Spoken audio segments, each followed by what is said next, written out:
This is a very special technique that you can do not just with PTs that you bring in, but it's also what you can do with your current team, which is that you can train your PTs on how to quit. And this was a big thing that I realized through coaching years ago, that whenever we bring someone on, it is so useful to set expectation as to when that agreement ends, how you can do it in a powerful way. So traditionally, what happens when someone wants to resign? They usually wait to the last minute and then tell you, if you're lucky, 4 weeks, right? That's the standard way of it going. It's up to us as owners to train our PTs. It was a game changer for me when I would sit down on the first interview, and if it looked like it was going to be a fit, I would say, listen, my goal is to make sure that you get your next job, whether it's with me or somebody else. My goal is to progress you. I'm committed to you, not just to my company. So listen, if at any point something happens down the road, maybe this isn't a fit, maybe you have another job opportunity in a different state, maybe you're just wanting to be done with PT altogether. Here's the thing I want from you. I want you to tell me as soon as you even start thinking about it, to tell me. It won't scare me. I am committed to helping you find your best fit in that solution.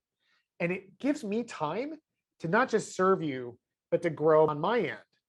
And one thing I always tell my employees, guys, and this is something I want you to share as much as you can, is I tell them, if there's a surprise on either end of that relationship, then someone's dropped something.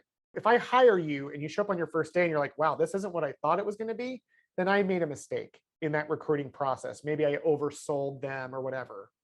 But on their end, if they just drop the bomb that I'm quitting on a Friday night and I had no idea that was coming, that's on their end. They dropped it. They really surprised us.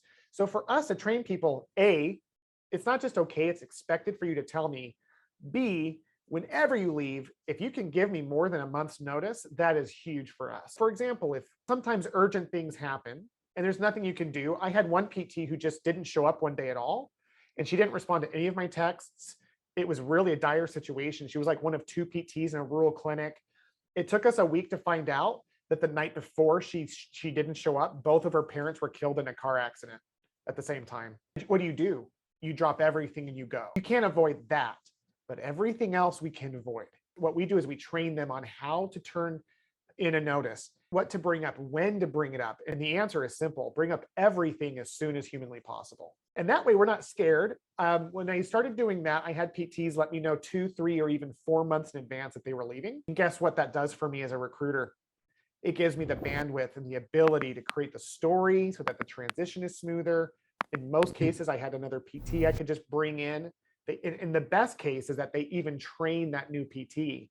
There's like a 2-week overlap where that PT is like, let me introduce you to my patients. Let me show you what I did. And again, most PTs are willing to do that if we just teach them how.